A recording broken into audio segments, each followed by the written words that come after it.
My name is Amber Wiggins, and I am 34 years old. On paper, I am an Army Staff Sergeant, a disciplined professional dedicated to serving my country. But in the eyes of my family, I am nothing more than a walking ATM and a single, childless failure. My younger sister Maya's engagement party was supposed to be a celebration, a night of joy and new beginnings. Instead, it ended with me standing frozen in the middle of a crowded, upscale Ruth's Chris steakhouse, while Maya laughed and threw a glass of red wine all over my dress blues. She pointed a manicured finger at my face, right in front of her fiancé, a proud Army Ranger, and sneered, "Stop the act, Amber. You're just a secretary who types on a computer all day. Don't embarrass Eric with those fake medals you probably bought online." My mother sat right there, witnessing the humiliation, and didn't say a single word to defend me. She simply whispered, "Amber, go change. You're upsetting your sister." They thought I would bow my head and take it, just like I always do. But they didn't know that the man Maya was trying so desperately to impress, that arrogant Ranger fiancé, had just locked eyes on something pinned to my uniform.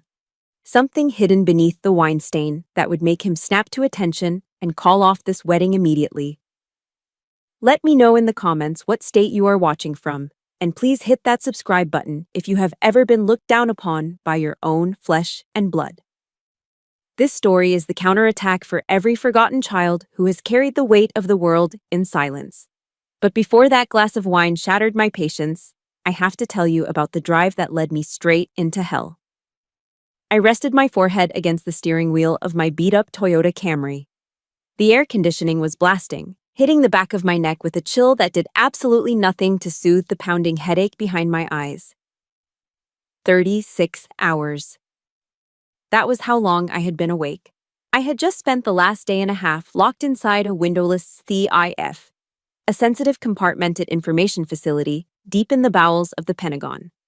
I'd been analyzing terabytes of drone surveillance data, cross-referencing intel reports, and making split-second assessments to ensure a SEAL team didn't walk into a sophisticated ambush in Syria. My eyes burned as if someone had rubbed sand in them. My stomach churned, empty except for the acid of stale black coffee that had been my only fuel. I looked down at myself. I was still wearing my Army service uniform, the dress blues. I should have changed into civilian clothes hours ago. I should be wearing jeans and a t-shirt. But a red alert had come down the pipe at the last minute, forcing me to brief a 2-star general directly before I could even think about clocking out. By the time I was dismissed, I was too exhausted to find a bathroom and change. I just wanted to go home. I wanted to stand under a hot shower until the water turned cold and then sleep for 12 hours straight. But I couldn't. Tonight was Maya's night. It was always Maya's night. I lifted my head and put the car in gear, merging onto I-95. The traffic was a nightmare, gridlocked as far as the eye could see, which was typical for a Friday afternoon in D.C. The red taillights stretched out like a river of blood ahead of me. Suddenly, the silence of the car was shattered. My phone, connected to the Bluetooth, began to buzz violently. It wasn't a phone call. It was a barrage of text messages, arriving one after another like machine gun fire. Ding. Ding. Ding. I glanced at the dashboard screen. From Mom. "Don't forget to stop by the bakery and pick up the cake. It's the one we ordered, the $200 custom one. Make sure they don't smear the icing." From Maya. "You better not be late, Amber. Eric hates people who run on civilian time. Don't embarrass me."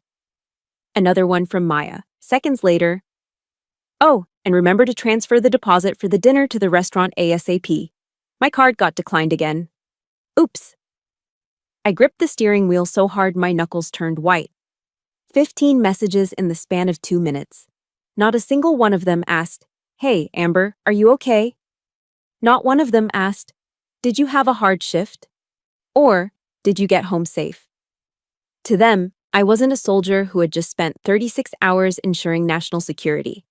I wasn't a staff sergeant with a clearance level higher than most people even knew existed. I was just the pack mule. I was the mobile wallet, expected to dispense cash and favors on demand. I pulled over onto the shoulder of the highway, my hands shaking. The urge to just turn the car around was overwhelming. I could turn off my phone. I could drive back to my small, overpriced apartment in Alexandria, lock the door, and let them figure it out. I could let Maya's card stay declined. I could let them eat cake from a grocery store. But then, my father's voice echoed in my head, a recording that had been playing on a loop for 20 years. You're the big sister, Amber. You have to sacrifice. Maya is delicate. You're strong. It's your job to take care of her. That toxic mantra had been my prison cell since I was 14 years old. I thought about Jocko Willink, whose podcast I listened to religiously on my morning commutes. Discipline equals freedom. That was the code I lived by. Discipline kept me sharp when I was analyzing targets. Discipline kept me awake when everyone else was sleeping. But right now, my discipline felt less like freedom and more like a shackle. Don't blame, take ownership. That was another Jocko-ism. But who was I taking ownership for? My own life? Or the life of my 29-year-old sister who still lived like a teenager on her parents' dime? I let out a breath that shuddered in my chest. I grabbed my wallet from the passenger seat, pulled out my credit card, and punched the numbers into my phone to pay the Ruth's Chris invoice online. $3,000. Just like that. That was 2 months of rent for me. That was my entire savings from the last deployment bonus, gone in a single transaction to pay for steaks and wine I wouldn't even enjoy. Transaction approved, the screen flashed. I tossed the phone back onto the seat. I looked at myself in the rearview mirror. The dark circles under my eyes were visible even through the light layer of foundation I had applied in the Pentagon parking lot. I smoothed down the lapel of my jacket. I ran my thumb over the ribbons on my chest. The service ribbon, the marksman badge. And then, I touched the one that mattered most. The one partially hidden under the fold of my jacket so it wouldn't draw attention. The JSOC unit patch. Task Force. The world outside, the civilians in the cars crawling past me on I-95, and certainly my own family. They had no idea what the weight of these pieces of metal actually meant. To them, it was just a costume, colorful jewelry. Maya called them my participation trophies. I put the car back in drive and pressed the gas pedal, forcing the old Camry back into the flow of traffic. I wasn't driving toward a sanctuary. I was driving toward a different kind of battlefield.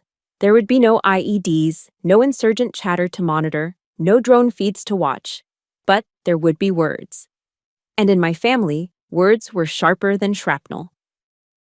Ruth's Chris Steakhouse was waiting. And so was hell. I just hoped my armor was thick enough to survive the night. The notification on my phone screen glowed in the dim cabin of the car. Payment successful, $3,000. $3,000. Just like that.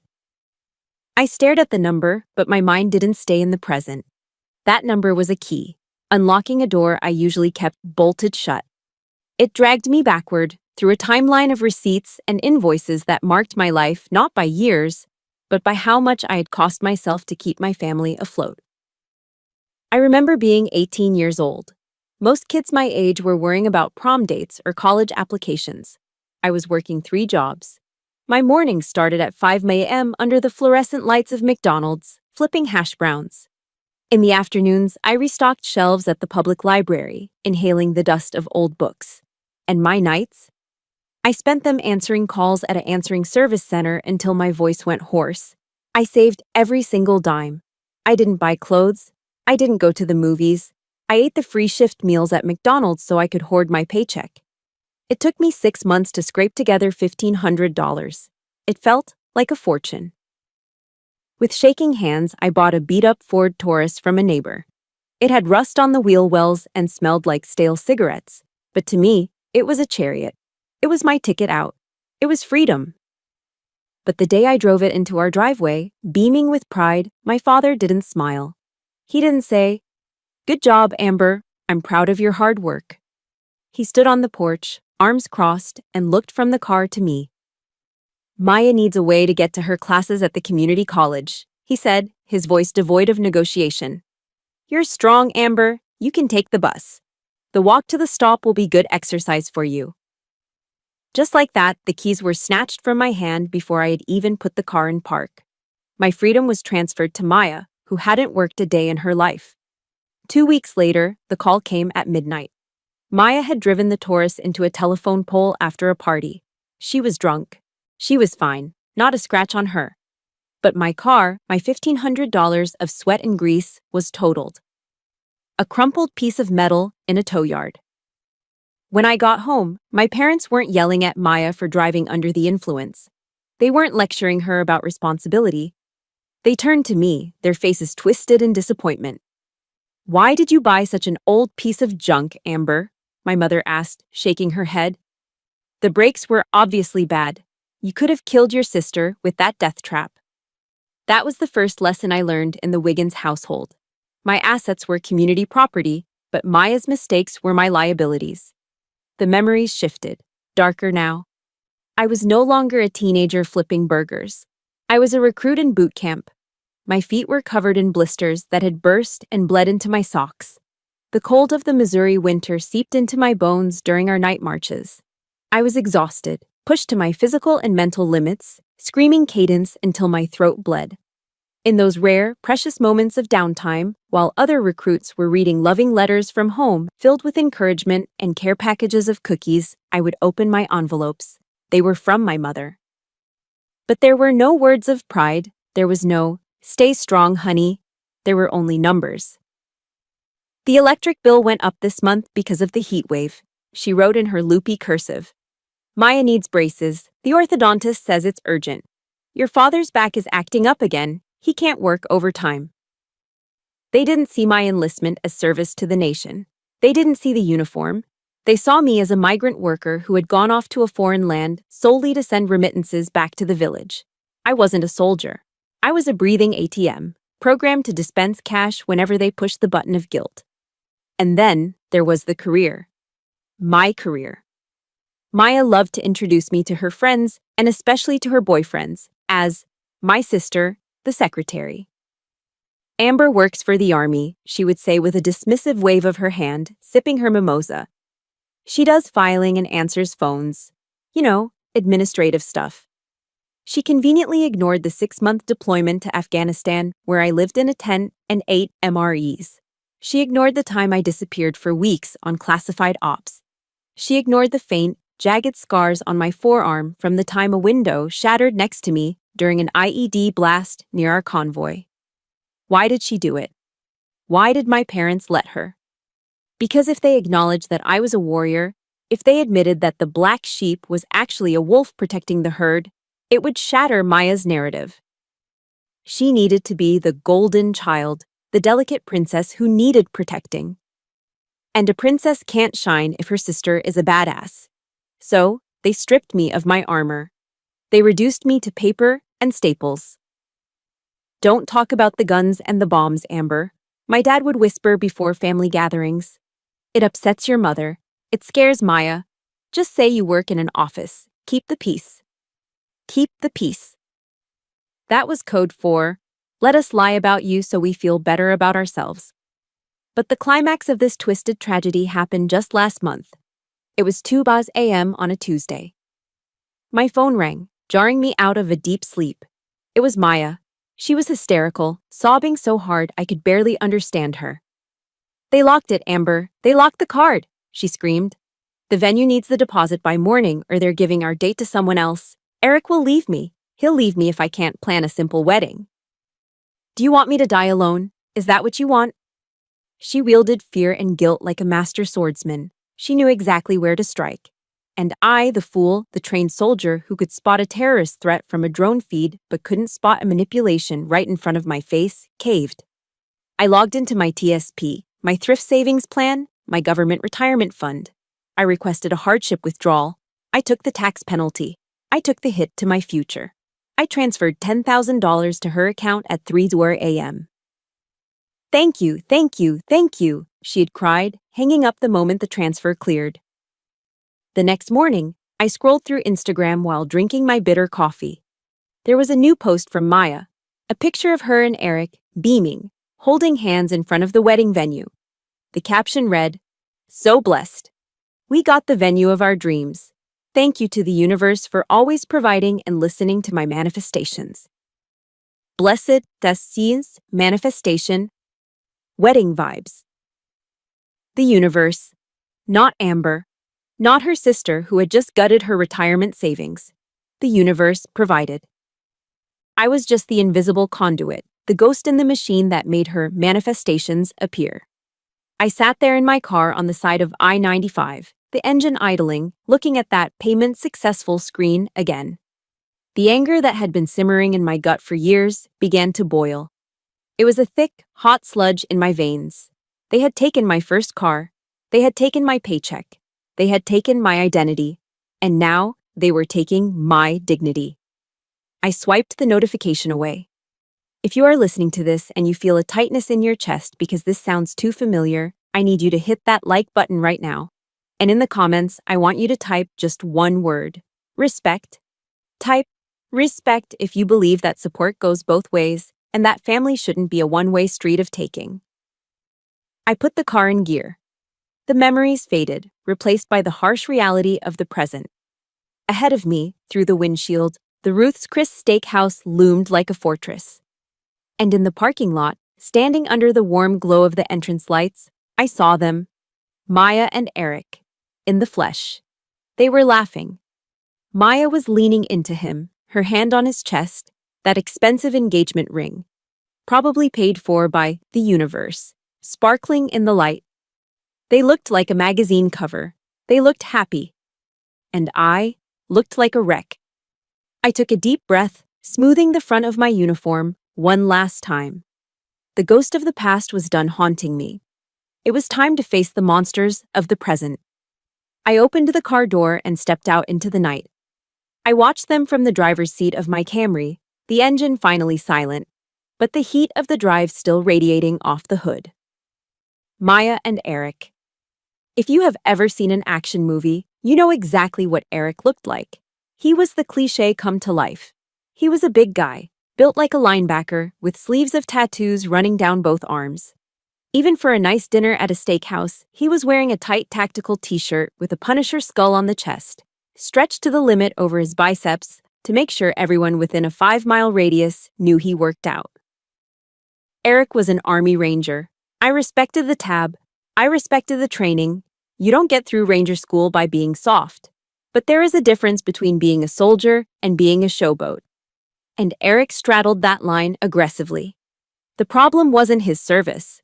The problem was what he believed about mine. Because of Maya, Eric didn't see me as a fellow NCO. He didn't see me as a peer. In his mind, I was a sad, middle-aged woman who pushed papers in a temperature-controlled office in D.C., collecting a government paycheck while real men like him did the heavy lifting. He thought my salary was a waste of taxpayer money. He had no idea that just 6 months ago, the intelligence packet I built, the one that identified a high-value target safe house in Mosul, was the reason his platoon didn't walk into a fatal funnel. I had saved his life, or at least the lives of guys just like him. And he looked at me like I was the help. I rolled down my window just a crack. The night air let in the sound of their voices. They were standing near the valet stand, smoking. Maya ran her hand up Eric's arm, her voice taking on that sugary, helpless tone she used whenever she wanted something. "Babe, please promise you'll be nice to Amber tonight," she cooed, pouting her lips. "She's sensitive. You know how she gets. She's always been a little jealous because you're a real warfighter, and she's just, a civilian in a uniform." My grip on the door handle tightened until my fingers ached. A civilian in a uniform. Eric let out a bark of laughter, exhaling a cloud of smoke into the night air. "Don't worry, babe," he said, his voice booming with unearned confidence. "I won't bully the pog. Somebody's got to make the coffee and file the reports while the big boys are working, right? Pog. Person other than grunt." It was the favorite insult of the infantry, a way to dismiss anyone who didn't kick down doors for a living. To him, I was lower than dirt. I was support staff. I was unnecessary. The blood rushed to my face, hot and fast. Coffee? Filing reports? For a split second, the urge to slam the car door open and march over there was overpowering. I wanted to get right in his face. I wanted to scream at him about Operation Neptune's Spear. I wanted to tell him about the nights I sat in a dark room, eyes glued to a drone feed, holding the power of life and death in my hand, deciding whether a shadow on a screen was a terrorist planting an IED or a farmer planting crops. I wanted to ask him if he had ever had to make a call that could wipe out a city block. But I froze. I didn't move. Why? Because of the security clearance. Because of the NDA I signed that was thicker than a Bible. And because of the discipline of a non-commissioned officer. General Mattis once said, "Be polite, be professional, but have a plan to kill everybody you meet." That was the difference between me and Eric. He was loud, I was professional. A lion doesn't need to roar at a house cat to prove it's a predator. If I went over there and started a shouting match in the parking lot of a Ruth's Chris, I wouldn't be proving my worth. I would be proving Maya right. I would be the hysterical, jealous older sister. I took a deep breath, inhaling through my nose and exhaling slowly through my mouth, forcing my heart rate to slow down. 4 count in. 4 count hold. 4 count out. Tactical breathing. It worked in a firefight and it worked in a parking lot. I swallowed the lump of anger in my throat. It tasted bitter, like bile. I would play this game, but I would play it by my rules. I looked down at my chest. The streetlights caught the reflection of my ribbons. They weren't just colorful pieces of fabric. They were stories. They were sacrifices. I thought about Sergeant Davis. Davis had been my mentor during my first deployment. He was the one who taught me how to read the landscape, how to spot the disturbances in the dirt that signaled a buried bomb. He was the best soldier I ever knew. And he died 3 feet away from me when our vehicle hit a pressure plate I hadn't seen. He died so that people back home, people like Maya, people like my parents, could sleep safely in their beds. He died so Eric could stand there in his tight t-shirt and run his mouth. To let them turn this uniform into a joke, to let them reduce my service to making coffee, was an insult to Davis's memory. It was a desecration. I made a vow right then and there, sitting in the dark of my car. I swore on the ghost of Sergeant Davis that I would not let anyone disrespect this uniform tonight. Not my sister, not my parents, and certainly not some arrogant ranger who thought he owned the world. I opened the door. I stepped out, my boots hitting the pavement with a solid, heavy thud. I adjusted my beret, pulling it down just right over my eye. I straightened my jacket, ensuring the hidden patch was still concealed but present, a secret weapon waiting to be deployed. I wasn't walking into a dinner party. I was walking into enemy territory. And I was ready. The heavy wooden doors of Ruth's Chris Steakhouse swung open, and I stepped out of the humid DC night and into the air-conditioned luxury of the lobby. The air smelled of sizzling butter, prime-aged beef, and expensive perfume. Soft jazz played in the background, a stark contrast to the heavy metal drumming of my own heart. My parents were already there, standing near the hostess stand. My mother looked elegant. She was wearing a silk navy blue dress that fit her perfectly. It should have looked familiar to me, because I was the one who paid for it. Last month, she had sent me a link to the Macy's website with a text that said, "It would be so nice to have something decent to wear for Maya's big night." I had clicked buy now without a second thought. My father stood next to her, fiddling with his tie, looking uncomfortable in his suit. They looked like the perfect suburban couple, waiting to greet their successful daughter.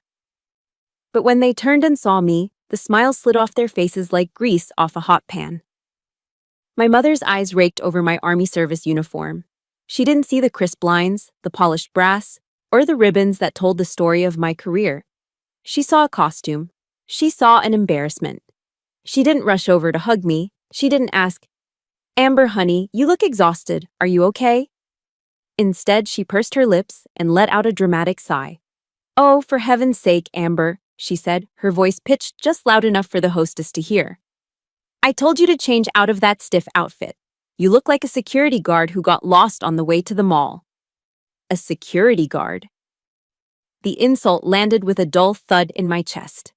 I opened my mouth to defend myself, to explain about the red alert, about the 36 hours I had just spent protecting the country she lived in, but my father stepped in before I could speak.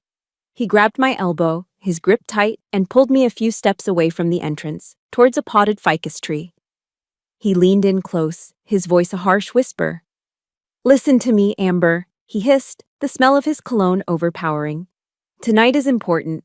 Eric's family is very prestigious. They come from money. Don't you dare stand there with that sour look on your face. I'm just tired, Dad, I said, trying to pull my arm away. I haven't slept in. I don't care, he cut me off. And remember one thing. Eric is a ranger. He's a combat veteran. He has a big ego. Do not, and I mean do not, start debating military tactics with him. Don't correct him. Just play dumb, okay? Let him be the man. Make your sister happy for once. I stared at him, stunned. Play dumb? He was asking a staff sergeant, a senior intelligence analyst who briefed generals on national security threats, to pretend to be an idiot so that her sister's fiancé wouldn't feel threatened. He wanted me to dim my light so Eric's fragile ego could shine. Dad, I'm not going to lie about who I am, I said quietly. It's not lying, it's being polite, he snapped, releasing my arm. Now, put a smile on. They're seating us. We were led through the dining room to a semi-private area in the back. The table was set beautifully with crisp white linens and sparkling crystal glasses. Maya was already seated in the center, radiating triumph. She looked like a queen holding court.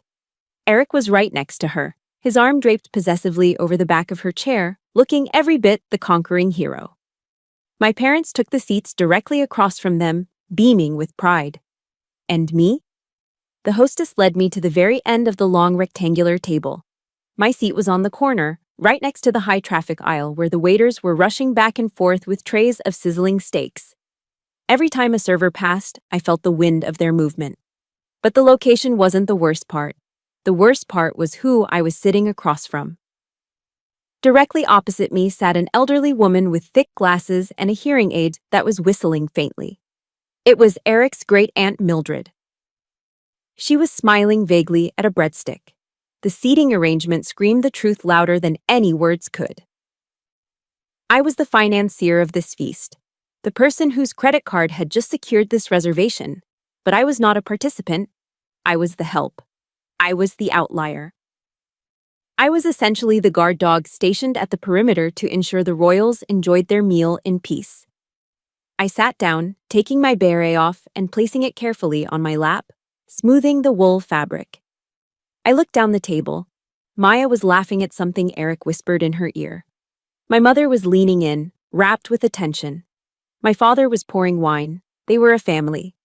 And I was just a guest they were forced to invite. Here, let me help you with that, sweetie. My mother's voice drifted down the table. I looked up to see my mother reaching over to Maya's plate.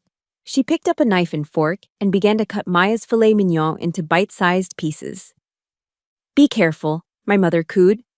We don't want you to splash any juice on that beautiful dress. Eat slowly, okay?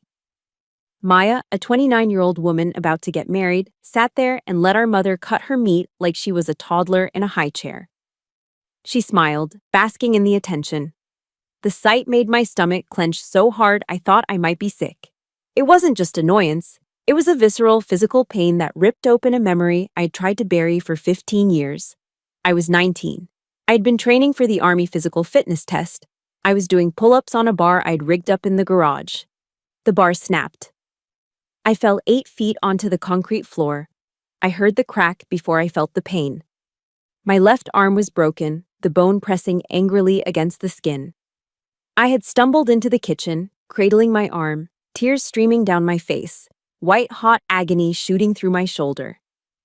Mom, I had gasped. I think I broke my arm. My mother had been on the phone with one of her friends. She didn't hang up. She covered the mouthpiece with her hand and looked at me with annoyance, not concern. Oh, Amber, honestly, she had sighed. You're always acting like such a tomboy, jumping around like a monkey. This is what happens when you act like a boy. Mom, it hurts, I had sobbed. I need to go to the ER. Well, I can't take you right now, she had said, uncovering the phone to resume her gossip. Maya has her dance recital in an hour and I have to do her hair. You're a big girl. You're tough. Take the bus to the hospital and don't get blood on the carpet. I had walked 4 blocks to the bus stop, cradling my broken arm, alone. And now, Here she was, 15 years later, terrified that a drop of steak juice might ruin Maya's dress, while the daughter she sent to the hospital alone sat ignored at the end of the table. There is a saying, the axe forgets, but the tree remembers. My mother was the axe. She had swung and chopped at me so many times she probably didn't even remember the blows, but I was the tree. I bore every scar in the rings of my soul. I reached for my water glass. My hand was steady, soldier's discipline, but inside I was shaking. I took a long sip of ice water, trying to wash down the bitter taste of resentment that was rising in my throat. I didn't cry. I wouldn't give them the satisfaction. Crying was a luxury for people who had someone to comfort them. I had learned a long time ago that my tears were invisible to this family. I set the glass down. The condensation was cold against my fingertips. I took a breath. I was Amber Wiggins. I was a staff sergeant. I had survived war zones. I could survive a dinner.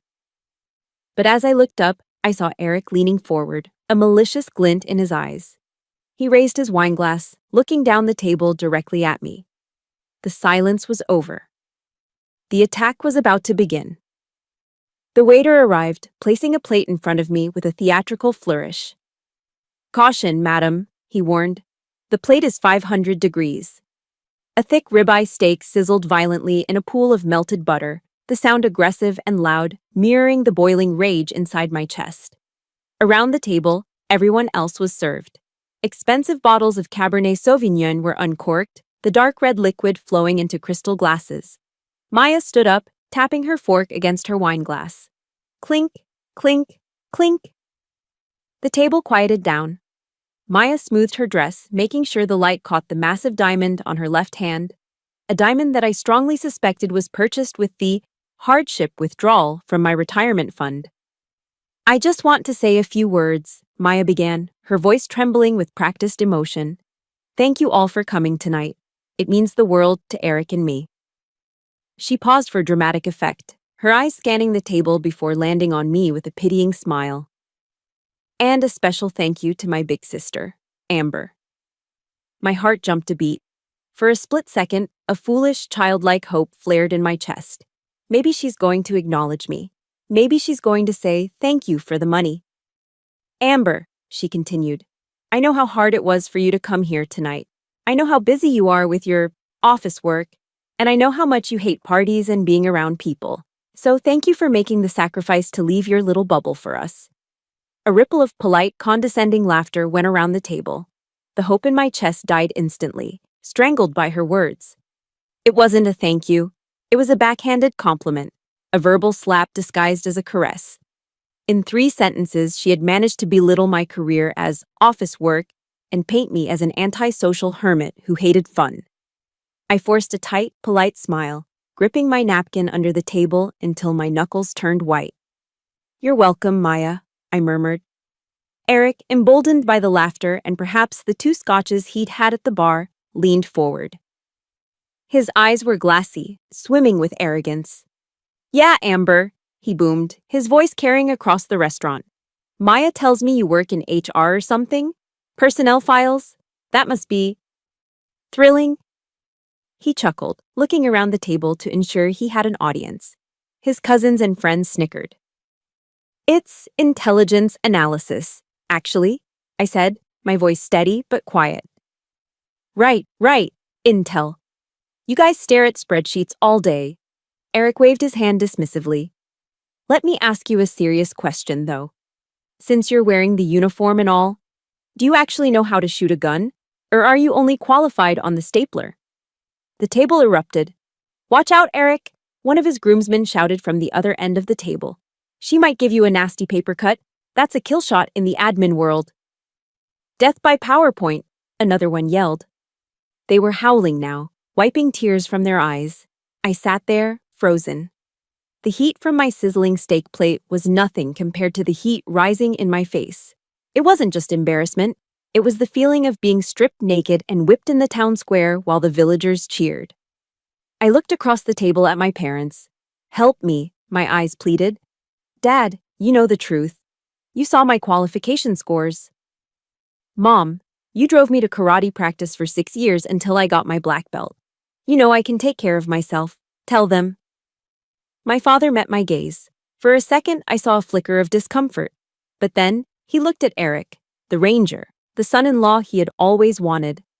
And he made his choice. He laughed. "Oh, Eric, stop teasing her," my father said, raising his glass in a toast to Eric's father. "Amber is a lover, not a fighter.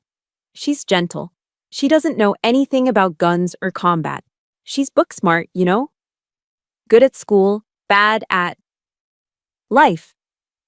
My mother nodded in agreement, sipping her wine. "Amber hates violence. She gets squeamish if she sees a spider." They denied me. Right there, in front of strangers, they erased my identity. They took the soldier, the marksman, the survivor, and they buried her under a pile of lies just to make Eric feel big. That denial hurt more than Eric's insults. Eric was just a bully. But my parents? They were traitors. Something inside me snapped. It wasn't a loud snap. It was the quiet, terrifying click of a safety being disengaged. The ticking bomb that had been counting down inside me for 20 years finally hit zero. I didn't yell. I didn't flip the table. I moved with the slow, deliberate precision of a predator acquiring a target. I picked up my water glass and took a sip, letting the silence stretch out. The laughter at the table died down as they waited for me to look embarrassed or look away. Instead, I set the glass down and locked eyes with Eric. I didn't blink. I stared straight into his pupils, channeling every ounce of command presence I had earned over 15 years of service. "Actually, Eric," I said, my voice cutting through the ambient noise of the restaurant like a knife. It wasn't loud, but it was projected perfectly. "I don't work in HR, and regarding your question about shooting..." I leaned forward slightly, just enough to intrude on his personal space from across the table. My last qualification on the M4 carbine was 40 out of 40 on pop-up targets, expert badge, and I shot a perfect score on the M9 pistol qualification last week. I tilted my head, keeping my eyes locked on his. "What was your last score, Eric? Did you hit 36, or did you have an off day?" The silence that fell over the table was absolute. It was heavy and suffocating. Eric's smile froze on his face. His eyes widened slightly. He hadn't expected the secretary to know the metrics. He hadn't expected the book-smart girl to have a shooter's gaze. 40 out of 40 is a perfect score. It's rare, even for infantry, even for rangers on a bad day. It requires not just skill, but ice-cold nerves. For a moment, nobody moved. The only sound was the whistling of Aunt Mildred's hearing aid. Then Maya gasped. She glared at me, her face flushing red with indignation. "Amber," she hissed, her voice vibrating with shock. "What are you doing? Why are you being so rude?" I sat back in my chair, picking up my fork and knife. My heart was pounding, adrenaline flooding my system like a drug. It was the same feeling I got right before a raid. The fear was gone. There was only clarity. "I'm just making conversation, Maya," I said calmly, cutting a piece of my steak. Eric asked a question. I answered it. I put the steak in my mouth and chewed. It tasted like victory. But as I looked at Maya, I saw her hands shaking. She wasn't just embarrassed, she was furious. I had broken the script. I had stepped out of my role as the punching bag. And the princess was about to strike back. Maya exploded. It wasn't a slow burn. It was an instantaneous, volcanic eruption triggered by the one thing a narcissist cannot handle, being upstaged. She stood up so abruptly her chair scraped loudly against the wooden floor, a harsh screech that cut through the ambient noise of the restaurant. Her face, usually so perfectly composed with layers of expensive makeup, was contorted into a mask of ugly, red fury. "Can you just stop?" she shrieked. Her voice wasn't just loud, it was piercing, echoing off the mahogany walls of the steakhouse. "You always do this. You always have to make everything about you." Conversations at nearby tables stopped. Heads turned. A waiter carrying a tray of martinis froze mid-step. We had become the show. We were the spectacle everyone pretends to ignore while desperately listening to every word. I'm not doing anything, Maya, I said, keeping my voice low and level. I remained seated, my back straight, my hands resting calmly on the table. It was the posture of someone de-escalating a hostile locale during a patrol. Sit down, you're making a scene. I don't care if I'm making a scene, she yelled, pointing a manicured finger at my face. You're just jealous. You're jealous because Eric is a real hero, a real man who fights for his country, and you're just nothing. You're a zero. You're a bitter old spinster in a Halloween costume trying to steal my spotlight. Zero. Halloween costume. The words were designed to hurt, to dig into the insecurities she thought I had. But they bounced off me. I had been called worse by Taliban insurgents. I looked at her calmly, almost pitying her lack of control. But my calmness was gasoline to her fire. She wanted a fight. She wanted me to scream back, to cry, to break down so she could be the victim again. And because I wasn't giving her that satisfaction, she decided to take it by force. Her hand shot out and grabbed her wine glass. It was full to the brim with expensive Cabernet Sauvignon, a deep, blood-red liquid. You like wearing that uniform so much? She sneered, her eyes manic. You think you're so special with your little medals? Let me decorate it for you. Time seemed to stop. In combat, they say time slows down during an ambush. Your brain processes information at hyperspeed, making seconds feel like minutes. That's exactly what happened now. I saw her arm tense. I saw the liquid slosh inside the glass. I saw the malicious intent in her eyes. I could have moved. I could have blocked it. My reflexes were faster than hers. I could have caught her wrist and snapped it before she even finished the motion. But I didn't. I sat there, unmoving as a statue. I let it happen. I needed everyone to see exactly who she was. Maya swung her arm. The wine left the glass in a perfect crimson arc.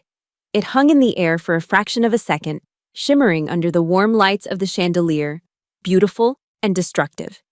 Then, it hit me. Splash. The liquid slammed into my chest. It was cold, shockingly cold against the warmth of my skin. It soaked instantly into the dark blue fabric of my jacket. It splashed up onto my face, stinging my eyes. It dripped down onto the pristine white collar of my shirt, staining it a violent pink. It ran over my ribbons, over the marksman badge, over the service stripes, turning my career achievements into a sticky, dripping mess. The smell hit me next, the overpowering scent of alcohol and grapes. I sat there, blinking the wine out of my eyelashes. A single drop rolled down my nose and fell onto my hand. The restaurant was dead silent. The jazz music seemed to have stopped, or maybe my brain just tuned it out. No one moved, no one breathed. Even the kitchen staff had paused in the doorway. Maya stood there, panting slightly, the empty glass still clutched in her hand. For a second, she looked triumphant. A smirk played on her lips. But then, as the silence stretched on, dragging into an uncomfortable eternity, the smirk faltered. She looked around and realized that no one was cheering. Eric opened his mouth to laugh. I could see it in his face. He wanted to make a joke, to break the tension, to side with his fiancé. He let out a short, nervous, heh. But then I stood up. I pushed my chair back slowly. The sound was deliberate. I rose to my full height. Wine dripped from my chin. It dripped from my elbows. It pooled on the floor by my boots. I didn't wipe it off. I didn't try to clean myself. I just looked at them. I looked at Maya. Then I looked at Eric. I didn't say a word. I didn't need to. In the military, we talk about command presence, the ability to project authority without speaking. But this was beyond that. This was killing intent. It was the cold, hard look of someone who has seen death and isn't afraid to deal it out. Eric's laugh died in his throat. He choked on it. His eyes darted from my face to the stain on my chest, and I saw something change in his expression. Fear. Genuine, primal fear. He recognized the look in my eyes. It was the look of a predator that had just been poked one too many times. I turned my gaze to my parents. This was it. This was the moment. My sister had just assaulted me in public. She had desecrated a United States Army uniform. Surely this was the line. Surely this was where my mother would stand up and slap her. Surely this was where my father would demand an apology. I waited. My mother looked at me. She looked at the wine dripping onto the expensive carpet. She looked at the faces of the other diners staring at us in horror. Then she reached out and tugged on my father's sleeve. She leaned in, not to comfort me, but to distance herself from the embarrassment I represented. "Amber," she hissed, her voice loud enough for the entire table to hear. "Go to the restroom and clean yourself up, or just leave. Look at what you've done. You've upset your sister. Why do you always have to cause so much drama?" The world tilted on its axis. I upset her? I caused the drama? The wine was cold, but those words were ice picks driven straight into my heart. The armor I'd built around myself for 20 years, the armor of, they love me in their own way, the armor of, family is everything, shattered. It fell to the floor along with the red wine. There was nothing left to protect. There was no misunderstanding. There was no tough love. They didn't see me as a daughter. They didn't see me as a human being. I was just an inconvenience. I was a prop in their play that had malfunctioned, and now they were mad that I was ruining the scene. I looked at my mother, really looked at her, for the first time in years. I didn't see the woman who raised me. I saw a stranger. A weak, selfish stranger. If you are feeling the rage boiling in your blood right now, if you want to reach through the screen and scream for justice, please hit that like button. It helps this story reach more people who need to hear it. And in the comments, I want you to type "no more." Type "no more" if you agree that family ends where disrespect begins. I took a deep breath. The scent of wine was suffocating. I reached for a cloth napkin from the table and slowly, methodically, wiped the liquid from my face. "I'm leaving," I said.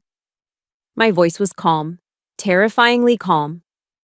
I turned to walk away. But as I turned, the movement caused my wet jacket to pull tight against my body. The lapel, heavy with wine, flopped open. And for the first time that night, the hidden patch on my uniform was exposed to the light. Eric's eyes, wide with panic, dropped to my chest. He blinked. He squinted. And then, his jaw dropped. He saw it.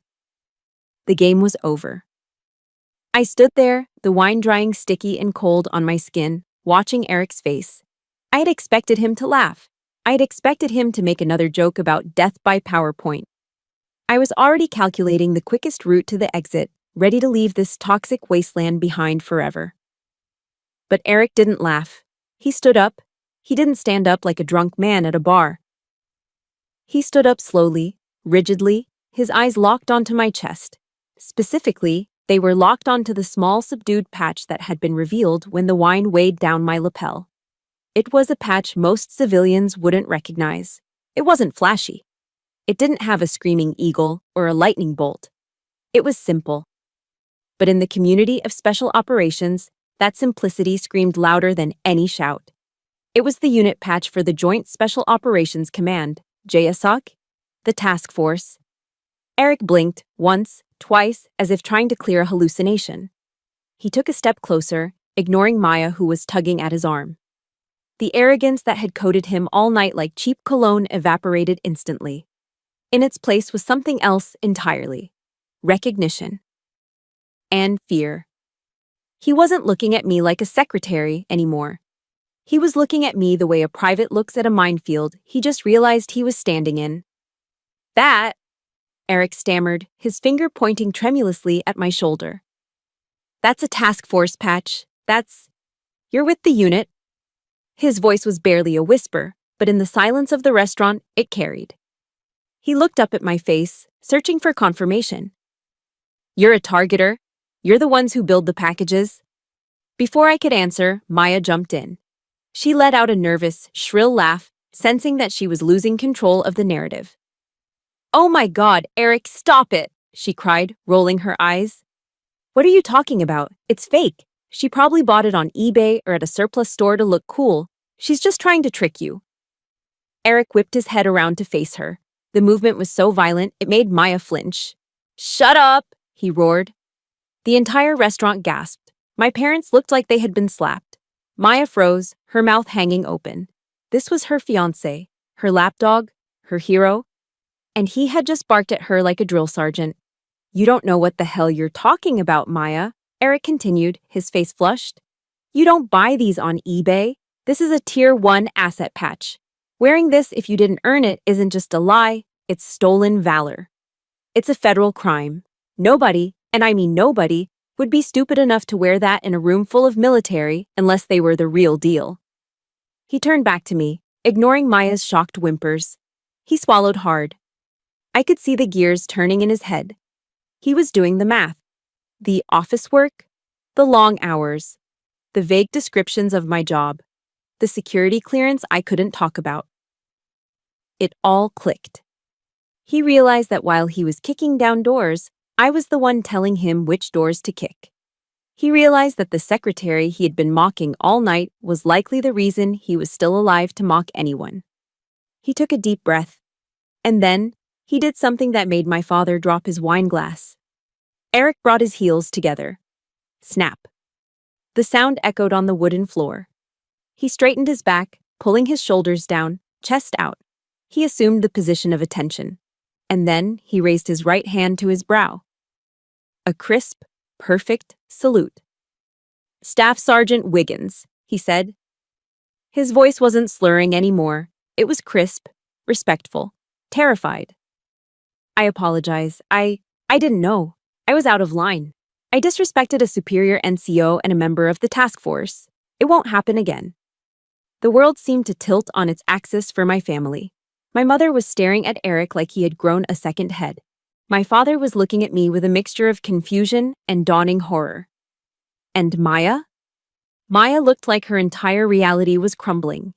The man she had paraded around as her trophy, her proof that she was better than me, was now standing at attention, saluting the failure sister. I let him hold the salute for a long moment. I let the silence stretch. I let everyone in that restaurant soak in the image of the big, tough ranger submitting to the woman covered in wine stains. Slowly, lazily, I raised my hand. I gave him the casual, slightly dismissive return salute of a seasoned NCO who has seen it all. At ease, Ranger, I said calmly. You're making a scene. Eric dropped his hand instantly, but he remained standing at attention. He looked sick. He looked like he wanted to crawl into a hole. I'm so sorry, Staff Sergeant, he whispered again. I honestly thought... Maya told me. He stopped. His eyes hardened. He turned slowly to look at Maya, who was now shrinking in her chair, clutching her napkin. You told me she was a secretary, Eric said, his voice low and dangerous. She is, Maya squeaked, tears welling up in her eyes. She types, she files papers, it's the same thing. It is not the same thing, Eric shouted. She is an intelligence analyst for JSOC. Do you have any idea what that means? She hunts terrorists, Maya. She saves lives. She's probably done more for this country in one deployment than I have in my entire career. He looked at her with pure disgust. It wasn't just anger, it was revulsion. He looked at her like he had just realized she was rotting from the inside out. You lied to me, he said, shaking his head. You lied about everything. You made me disrespect a fellow soldier. You made me look like an idiot. You made me dishonor the uniform. Eric, please, Maya sobbed, reaching for his hand. It was just a joke. I just wanted you to be proud of me. I didn't want you to like her more than me. Eric pulled his hand away as if she were contagious. He looked down at the engagement ring sparkling on her finger, the ring bought with my retirement money. Proud of you, he scoffed. You're a liar, Maya, and you're a bully. I can't be with someone who treats their own family like this, and I definitely can't be with someone who disrespects the flag I fight for. He reached into his pocket and pulled out his car keys. The wedding is off, he said flatly. Maya let out a scream that sounded like a wounded animal. No, Eric, you can't. The venue, the guests, my life. You should have thought about that before you threw wine on a staff sergeant, Eric said. He looked at me one last time, nodded respectfully, and then turned on his heel. He walked out of the restaurant without looking back. I stood there, feeling the adrenaline begin to fade, replaced by a strange, hollow calm. I looked at the wreckage of the dinner party. My mother was gasping for air. My father was pale. Maya was sobbing into the tablecloth. It was over. The lie was dead. And I was the last one standing. Chaos erupted the moment the front door swung shut behind Eric. It was like watching a dam break. Maya let out a wail that was part scream, part sob, and collapsed back into her chair, knocking over a half-full glass of water. She was hysterical, clawing at the tablecloth as if she could physically drag Eric back into the room by sheer force of will. "He's gone! He's really gone!" she shrieked, her makeup running in black streaks down her face. "You ruined it! You ruined everything!" My parents were in a state of total panic. My father was looking at the door, then at Maya, then at me, his face pale and sweating. He looked like a man who had just watched his retirement plan walk out on two legs. But it was my mother who moved first. She didn't rush to comfort her sobbing daughter. She rushed at me. She grabbed my arm, her fingers digging into the wet fabric of my uniform. Her eyes were wild, filled with a frantic, selfish desperation. "Amber," she hissed, shaking my arm. "What have you done? Are you insane? You just destroyed your sister's happiness. You chased him away. Run after him, right now. Run after him and tell him it was a misunderstanding. Tell him you're sorry." I looked down at her hand clutching my arm. Then I looked up at her face. For 34 years, I'd looked at this woman and seen authority. I'd seen the matriarch I needed to please. I had seen the gatekeeper of the love I so desperately craved. But now? Now, I looked at her, and I saw a stranger. I saw a small, petty woman who cared more about saving face in front of a wealthy family than she did about her own daughter's dignity. She didn't care that I was covered in wine. She didn't care that I had been insulted. She only cared that the boat had been rocked. "Let go of me," I said. My voice was quiet, but it had the weight of a tank. My mother flinched and pulled her hand back as if she had been burned. "Amber, please," my father stammered, stepping forward. "We can fix this. Just go apologize. Eric is a reasonable man. We can smooth this over." "Smooth it over?" I laughed, a short, dry sound. "There is no smoothing this over, Dad. The bridge is burned, and I'm the one who lit the match." I reached into the pocket of my sodden jacket and pulled out my wallet. My fingers brushed against the leather, finding the folded piece of paper I'd printed out earlier that day. It was the receipt for the online payment I had made in the car. $3,000. I pulled it out and smoothed it flat on the table, right next to Maya's sobbing face. "Here," I said. "I paid for the dinner. The wine, the steaks, the cake. It's all covered." My father blinked, confused. "What? Why are you giving me this?" "Consider it a parting gift," I said, looking him dead in the eye. "Or better yet, consider it funeral costs." "Funeral costs," he whispered. "Who died?" "This relationship," I said. "Us. Being a family. It's dead. I'm burying it right here, right now." The silence that followed was heavier than the silence after the wine throw. Maya stopped crying for a second, looking up at me with puffy eyes. My mother's mouth opened and closed like a fish out of water. "Amber, don't be dramatic," my mother scoffed, trying to regain her footing. "You're just upset. You'll calm down and we'll talk about this tomorrow." "No," I said, shaking my head slowly. "We won't. I'm not coming over for Christmas. I'm not coming for birthdays. I'm not answering your calls when the rent is due or when Maya needs a new purse. I'm done." I adjusted my beret, pulling it down tight. I squared my shoulders. "I'm going to find my own life," I told them. "A life where I'm not an ATM. A life where I'm not a punching bag. A life without you." "You can't just leave," Maya screamed, finding her voice again. "You owe me. You ruined my wedding." "I didn't ruin your wedding, Maya," I said, looking down at her one last time. "You did. You built a relationship on lies and it collapsed. That's on you. Jocko says, take ownership. Try it sometime." I turned my back on them. "Amber, come back here," my father shouted. "Amber!" I started walking. I walked past the staring diners. I walked past the stunned hostess. I walked towards the heavy wooden doors. Behind me, the sounds of my family, the weeping, the shouting, the blaming, began to fade. With every step I took, the noise grew fainter. It was like tuning a radio dial away from static and finding a clear signal. My boots felt lighter. My chest felt lighter. For 20 years, I'd been carrying a 50-pound rucksack filled with their expectations, their debts, and their emotional baggage. I had marched through mud and fire for them, thinking that if I just carried it long enough, they would love me. But now I had dropped the pack. I had cut the straps and let it fall. I pushed open the doors of the restaurant and stepped out into the night. The DC air hit me. It wasn't fresh. It smelled of exhaust fumes, wet asphalt, and the humidity of the Potomac. But to me, in that moment, it was the sweetest perfume I had ever smelled. It smelled of autonomy.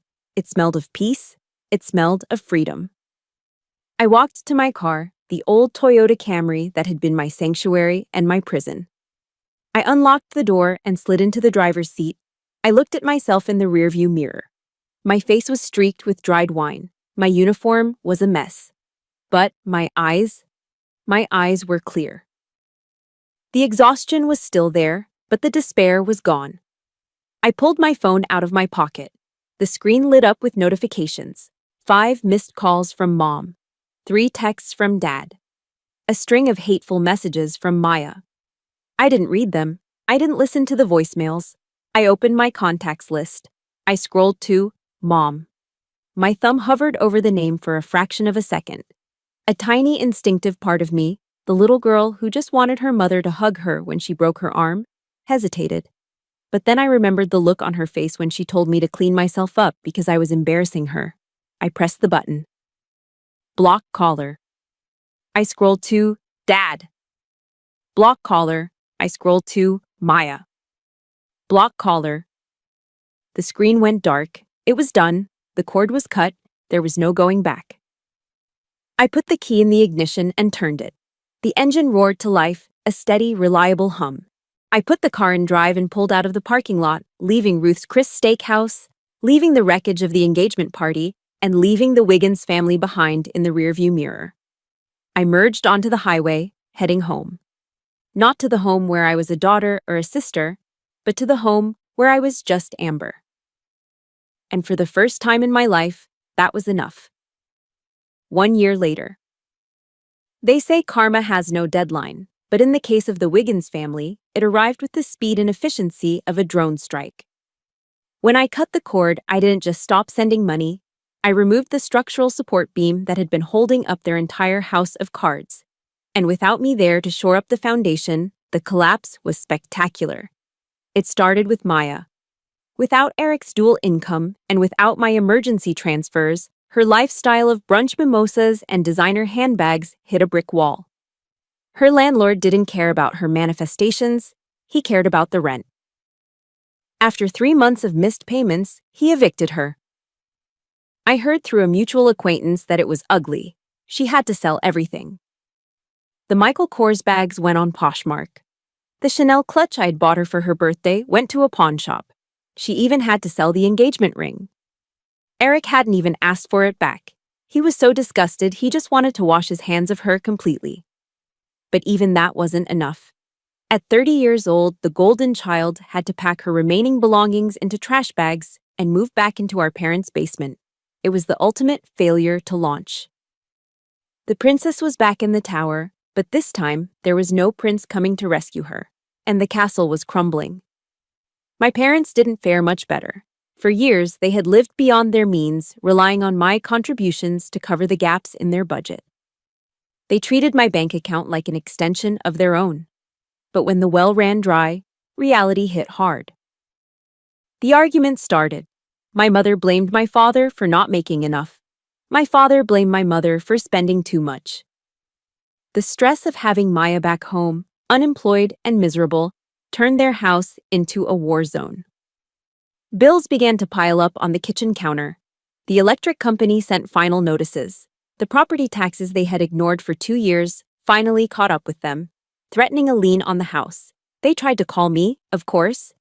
For the first few months, my phone would light up with calls from unknown numbers or from Google Voice accounts they created to bypass my block. Voicemails filled up with a mix of guilt-tripping sobs and angry demands. Amber, pick up. We're family. Your sister needs help. How can you be so cruel? We raised you better than this. I never answered. I never listened past the first 3 seconds. I deleted them with the same detached professionalism I used to delete spam emails. They were finally experiencing the financial anxiety I'd carried for them for a decade. They were learning, the hard way, that the useless daughter was actually the only reason they hadn't drowned years ago. Meanwhile, my life was skyrocketing. It turns out when you aren't hemorrhaging thousands of dollars a month to support ungrateful relatives, you can build a pretty incredible life. 6 months after the incident at Ruth's Chris, I was promoted. I made Sergeant First Class, E7, below the zone, meaning I was promoted ahead of my peers. It was a huge achievement. My commanders cited my unwavering focus and leadership under pressure. They had no idea that my newfound focus came from finally cutting out the noise in my personal life. I used the money that used to go to Maya's credit card bills to invest in myself. I bought a condo in Alexandria. It wasn't huge, but it was mine. It had floor-to-ceiling windows overlooking the Potomac River. Every morning, I drank my coffee. Good coffee, not the cheap stuff. Watching the sunrise over the water in a home that was quiet, clean, and paid for by my own hard work. I started taking care of myself. I joined a yoga studio. I started traveling on my leave days, not to visit family, but to see places I actually wanted to see. Paris, Tokyo, Rome. And I started dating. Real dating. I met Mark, an army surgeon, a major with kind eyes and a quiet strength. He didn't need me to shrink so he could feel big. He respected my rank, he respected my job, and most importantly, he respected me. When I told him about my family, he didn't tell me to forgive and forget. He held my hand and said, "You did the right thing." It was a Tuesday evening when the past and present finally collided. I was at Whole Foods, picking up ingredients for dinner. I was wearing my Lululemon leggings and a fitted gym tank, feeling strong after a good workout. I looked healthy. My skin was glowing. The dark circles under my eyes were gone. I pushed my cart towards the checkout lanes. The store was busy, lines stretching back into the aisles. I scanned for the shortest one. Lane 4. I steered my cart over and started unloading my groceries. Organic vegetables, a nice bottle of wine, fresh salmon. "Did you find everything okay today?" the cashier asked, her voice dull and robotic. I looked up to answer. And I froze. It was Maya. She was wearing a green apron that was slightly stained. Her hair, usually perfectly blow-dried, was pulled back in a messy, frizzy ponytail. She wasn't wearing any makeup. Her face looked pale and puffy. Lines of exhaustion etched around her mouth. She looked 10 years older than the last time I saw her. She was scanning a bag of kale, her eyes fixed on the scanner. She hadn't looked at me yet. Beep. Beep. Then, she reached for the bottle of wine. Her hand paused. She must have recognized the watch on my wrist, a Tag Heuer I had bought myself as a promotion gift. Slowly, she lifted her head. Our eyes met. For a second, the noise of the grocery store faded away. I saw the shock register in her eyes. Then came the shame. Her face flushed a deep, blotchy crimson. She looked at me, strong, successful, happy. And then she looked down at her stained apron. Her lips parted. I could see her throat working, as if she wanted to say my name, as if she wanted to say, "Amber, help me." But she didn't. The shame was too heavy. She looked back down at the scanner, her hands trembling as she passed the wine bottle over the laser. Beep. I didn't say anything either. I didn't smirk. I didn't feel a surge of malicious glee. I just felt nothing. A profound, peaceful indifference. She wasn't my sister anymore. She was just a cashier having a bad day. I tapped my card on the reader. "Receipt in the bag," she mumbled, not making eye contact. "Thanks," I said. I took my bags. I walked away. I didn't look back. I walked out of the automatic doors into the crisp evening air, leaving Maya Wiggins in lane 4, trapped in the life she had built for herself. We were strangers now. and that was the happiest ending I could have asked for. 5 years later. The auditorium was filled with the murmur of voices and the rustle of uniforms. The air smelled of floor wax and anticipation. I stood on the stage, the bright lights warm on my face, feeling the weight of the moment settle onto my shoulders. "Attention to orders," the adjutant barked. The room snapped to silence. The Secretary of the Army has reposed special trust and confidence in the patriotism, valor, fidelity, and professional excellence of Sergeant First Class Amber Wiggins. I looked out into the crowd as the citation was read. In the front row, there were 3 empty seats. My parents weren't there. Maya wasn't there. 5 years ago, those empty seats would have been gaping wounds in my heart. They would have been proof of my unworthiness. But today, looking at them, I didn't feel pain. I felt peace, because the seats next to them weren't empty. Sitting in the front row, looking handsome in his dress uniform, was Mark, my husband. He was beaming, holding his phone up to record the moment, looking at me with such unadulterated pride that it made my chest tight. Next to him were my boys from the unit. Tough, bearded operators who hated wearing dress uniforms but had polished their boots and put on ties just for me. They were the ones who had checked on me when I was sick. They were the ones who had helped me move into my condo. They were the ones who knew my coffee order and my darkest fears. And sitting next to them, clapping harder than anyone, was Eric. Yes, Eric. After that night at Ruth's Chris, after he walked away from Maya, he reached out to me. Not to beg for forgiveness, but to earn it. He had grown up. He had deployed 3 more times. He had become a quiet professional. He wasn't my brother-in-law, but he had become my brother-in-arms. Promoted to the rank of Master Sergeant, Mark and Eric stepped onto the stage. With steady hands, they removed the old rank from my shoulders and pinned on the new ones. 3 chevrons up, 3 rockers down. Master Sergeant, the rank of a leader. The rank of someone who has mastered their craft. As the applause washed over me, I realized something profound. There is a saying that people often misuse: blood is thicker than water. But the original biblical meaning is quite different. The blood of the covenant is thicker than the water of the womb. The bonds you choose, the bonds forged in fire and shared values, are stronger than the accidents of birth. Looking at Mark, at Eric, at my team, I knew I had found my true family. Later that afternoon, back in my office, I found a letter waiting on my desk. The handwriting on the envelope was familiar, though it was neater than I remembered. It was from Maya. I hesitated for a moment. The old instinct to protect myself flared up. But I was a master sergeant now. I didn't fear paper. I opened it. "Dear Amber," it began, "I saw the announcement about your promotion on the Army's Facebook page. Congratulations. You look strong. You look happy." I sat down, running my finger over the ink. "I'm not writing this to ask for anything." The letter continued. "I know I lost the right to ask you for help a long time ago. I just wanted you to know that you were right. About everything. After Eric left, and after you left, I hit rock bottom. Mom and Dad couldn't save me. I had to save myself. I went back to school, Amber. I'm graduating next month as a registered nurse. It's hard work. My feet hurt every day.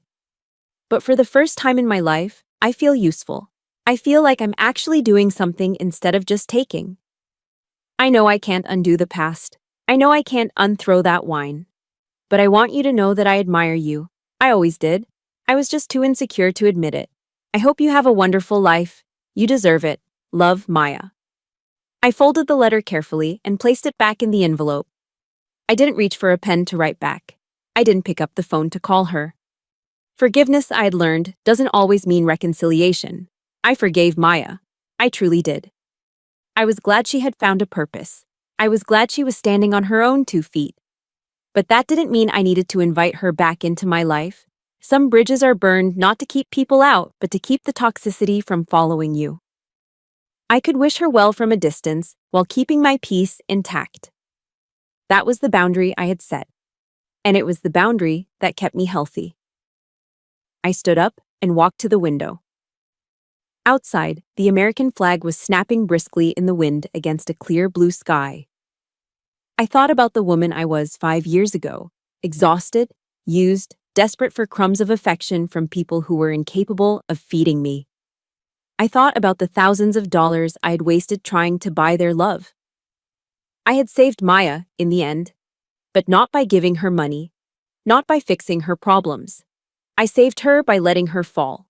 I saved her by forcing her to face the consequences of her actions.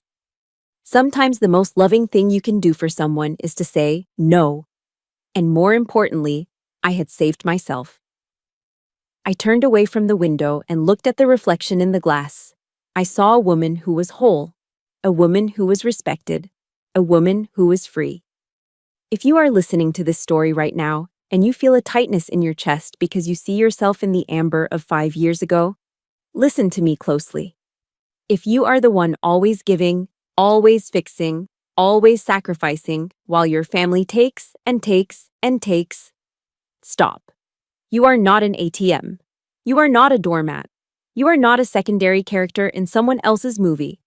Your value is not measured by how useful you are to people who refuse to help themselves. Your worth is not a currency to be spent on their bad decisions. It will be hard. It will be terrifying. They will scream. They will cry. They will call you selfish. Let them. Put on your armor. Stand up straight. Shoulders back. Chin up. Walk out of that restaurant. Block those numbers. Drive away into the night. Because out there, in the world beyond the guilt and the manipulation, there are people waiting to love you. There are people waiting to respect you. There is a life waiting for you that is bigger, brighter, and more beautiful than you can imagine. I am Master Sergeant Amber Wiggins, and this is my final order to you. Live for yourself. This wasn't just my battle. It is a war many of us fight in silence every single day. Now, I have one final mission for you. If my story gave you the spark to finally draw your own line in the sand, I want to see you in the comments. Type freedom below to claim your new life. Don't let your story end in silence. Hit that like button to salute every black sheep who became a wolf and subscribe to this channel. We are building a new family here, one based on respect, not just blood. Dismissed.